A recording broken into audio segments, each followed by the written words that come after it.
У Беларусі сёння адзначаюць дзень народнага адзінства, свята, якое Лукашенко ўвёў у 2021 годзе.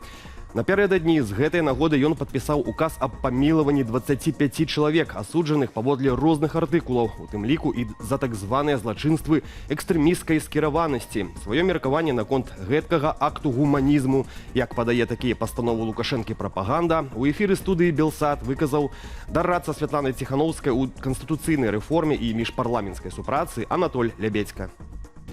Яны робяць штучныя святы, і іх трэба нейкім чынам замацоўваць у свядомасці людзей, фіксаваць у інфармацыйныя прасторы. Таму як бы абысці гэтага не могуць. Але робяць, на мой погляд, так, як рабіць нельга. Калі вы гаворыце, што ў краіне свята, і у вас такім гуманітарны трэк, вы хочаце, каб людзі не былі ў турмах, зрабіце яго шырокім жэстам. У вас 1000 людзей у турмах. Освободите вы пару сотен, каб гэта свята насамрэч, хаця б это фіктыўнае, але людзі нечым запомнілі.